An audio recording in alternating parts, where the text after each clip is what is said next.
Hi friends, കേറ്ററ്റ് examining അടുത്തല്ലേ? അപ്പോൾ കേറ്ററ്റ് എക്സാമിന് മുൻ വർഷങ്ങളിൽ ചോദിച്ചിട്ടുള്ള ചില ചോദ്യങ്ങൾ നമുക്ക് നോക്കാം.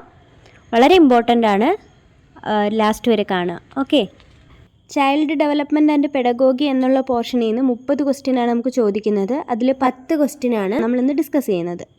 ഓക്കെ, ഒന്നാമത്തെ ക്വസ്റ്റ്യൻ: പെരുമാറ്റത്തിലെ ഈ മാറ്റത്തിനാണ് പഠനമെന്ന് പറയുന്നത്.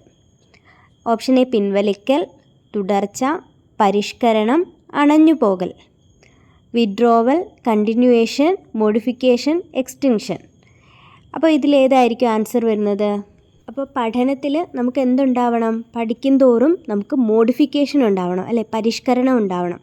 അപ്പോൾ ഓപ്ഷൻ സി, പരിഷ്കരണം. പഠിക്കും തോറും നമ്മൾ എന്തായി മാറണം? പരിഷ്കാരികളായി മാറണമെന്ന് ഓർക്കുക.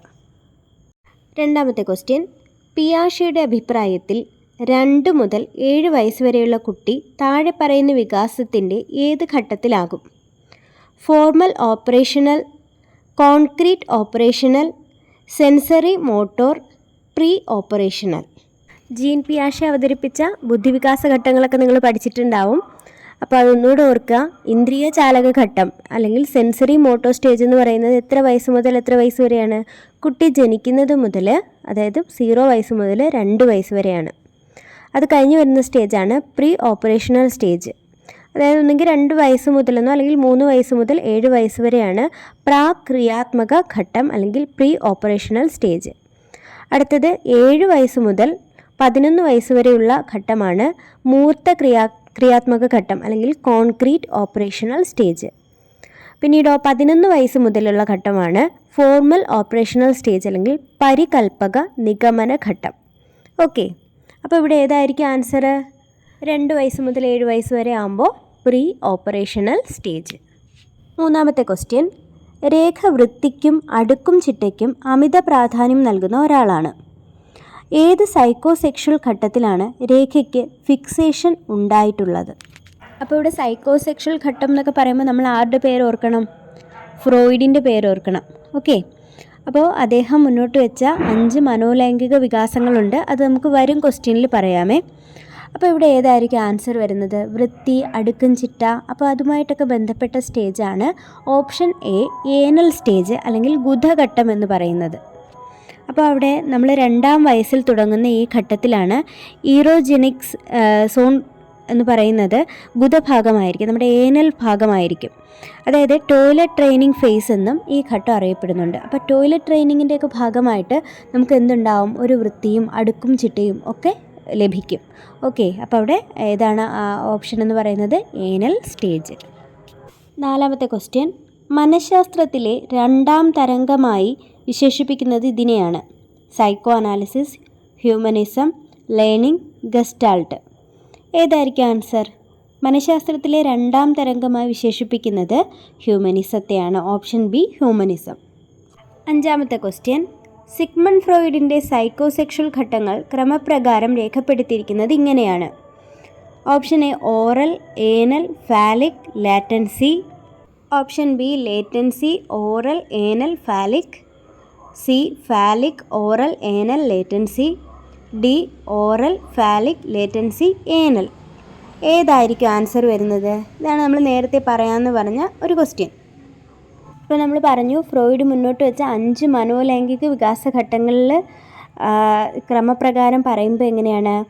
ഫസ്റ്റ് സ്റ്റേജ് എന്ന് പറയുന്നത് ജനനം മുതൽ 1.5 വയസ്സ് വരെയുള്ള ഘട്ടമാണ് വദനഘട്ടം അല്ലെങ്കിൽ ഓറൽ സ്റ്റേജ്.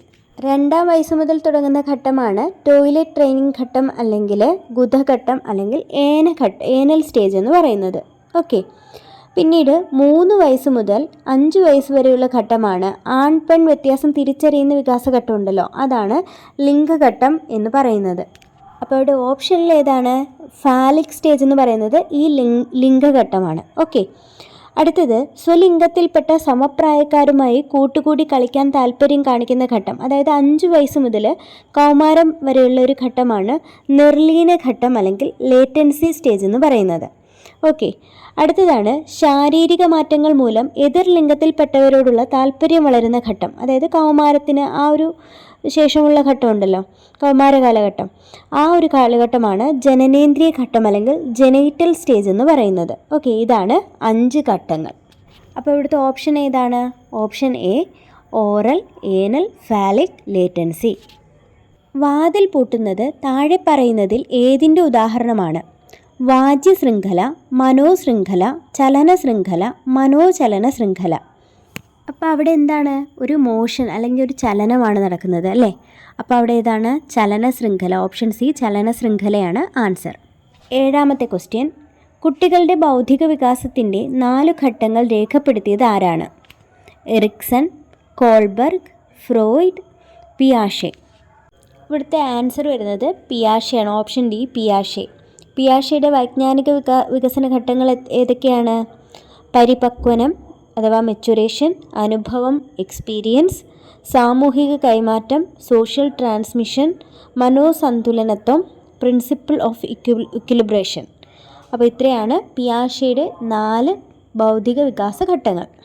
8ാമത്തെ ക്വസ്റ്റ്യൻ, വൈകാരിക ബുദ്ധി എന്ന ആശയം ആദ്യമായി അവതരിപ്പിച്ചത് വെഷ്ലർ, പീറ്റർ സലോവയും ജോൺ മേയറും, ഡാനിയൽ ഗോൾമാൻ, ഫിലിപ്പ് സിംപാർഡോ. അപ്പോൾ ഇത് നമ്മളെ വളരെയധികം കുഴപ്പിക്കുന്നൊരു ചോദ്യമാണ്, തെറ്റിക്കുന്നൊരു ചോദ്യമാണ്. അപ്പോൾ ഇവിടെ ഇതിൻ്റെ ആൻസർ ഏതാണ് വരുന്നത്? വ്യക്തമായിട്ട് കേട്ടോണം. വൈകാരിക ബുദ്ധി എന്ന ആശയം രൂപപ്പെടുത്തിയത് ജോൺ മേയറും പീറ്റർ സലോവയും കൂടിയാണ്. എന്നാൽ വൈകാരിക ബുദ്ധിയുടെ വക്താവ് എന്നറിയപ്പെടുന്നത് ഡാനിയൽ ഗോൾമാനാണ്. തെറ്റിപ്പോകരുത്. ഓക്കെ, അപ്പോൾ ഇവിടെ ആൻസർ ഏതാണ്? ഓപ്ഷൻ ബി ആണ്. പീറ്റർ സലോവയും ജോൺ മേയറും ആശയമാണ്. ആശയം 2 പേര് ചേർന്നിട്ടും വക്താവ് ഒരാളുമാണ്. ആരാണ് വൈകാരിക ബുദ്ധി? വൈകാരിക ബുദ്ധി എന്ന് പറയുമ്പോൾ ഒരു ഗോളാണ് അല്ലേ? അതിൻ്റെ വക്താവ് ഡാനിയൽ ഗോൾമാൻ. 9ാമത്തെ ക്വസ്റ്റ്യൻ, ഹ്യൂമനിസ്റ്റിക് സിദ്ധാന്തവുമായി ബന്ധപ്പെട്ട് താഴെ നൽകിയിട്ടുള്ള പ്രസ്താവനകളിൽ ഏതാണ് ശരി അല്ലാത്തത്? ഓപ്ഷൻ എ, ഇത് മനുഷ്യൻ്റെ പെരുമാറ്റത്തിലെ ദുഷ്ടവശങ്ങളെക്കുറിച്ച് ഉൾക്കാഴ്ചകൾ നൽകുന്നില്ല. ഓപ്ഷൻ ബി, വ്യക്തിപരമായതിനാൽ തന്നെ നീതിയുക്തമല്ലാത്തതാണ്. ഓപ്ഷൻ സി, മനോരോഗികളെ അടിസ്ഥാനപ്പെടുത്തിയതാണ് ഇതിൻ്റെ പഠനം. ഓപ്ഷൻ ഡി, ഇവയെ ശാസ്ത്രീയമായി പരിശോധിക്കുവാൻ പ്രയാസമാണ്. ഏതായിരിക്കും ആൻസർ?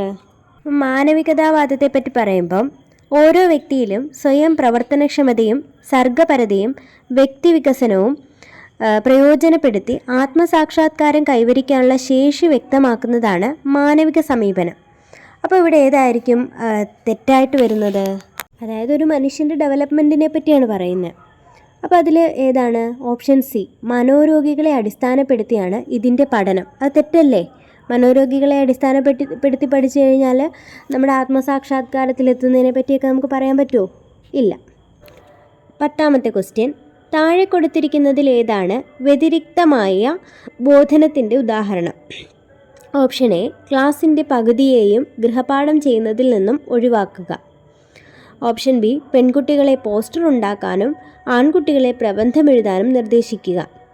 ഓപ്ഷൻ സി, വ്യത്യസ്തമായ പാഠഭാഗങ്ങൾ കുട്ടികളെ കൊണ്ട് വായിപ്പിക്കുക. ഓപ്ഷൻ ഡി, ഒരു പാഠത്തിൻ്റെ ആശയം കവിത കൊണ്ടോ പ്രബന്ധം കൊണ്ടോ കാർട്ടൂൺ കൊണ്ടോ അടയാളപ്പെടുത്താൻ ആവശ്യപ്പെടുക. അപ്പോൾ ഇവിടെ ഏതായിരിക്കും ആൻസർ? നമുക്കറിയാം അല്ലേ? ഓപ്ഷൻ ഡി, ഒരു പാഠത്തിൻ്റെ ആശയം കവിത കൊണ്ടോ പ്രബന്ധം കൊണ്ടോ കാർട്ടൂൺ കൊണ്ടോ അടയാളപ്പെടുത്താൻ ആവശ്യപ്പെടുന്നതാണ് വ്യതിരിക്തമായ ബോധനത്തിന് ഉദാഹരണം. അപ്പോൾ ആ 30 ക്വസ്റ്റ്യനിൽ 10 ക്വസ്റ്റ്യൻ നിങ്ങൾക്ക് മനസ്സിലായി എന്ന് വിചാരിക്കുന്നു.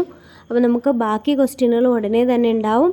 അപ്പോൾ നിങ്ങളുടെ വിലയേറിയ അഭിപ്രായങ്ങളും നിർദ്ദേശങ്ങളും ഒക്കെ ഇതിൽ കമൻറ്റ് ബോക്സിൽ അറിയിക്കുക.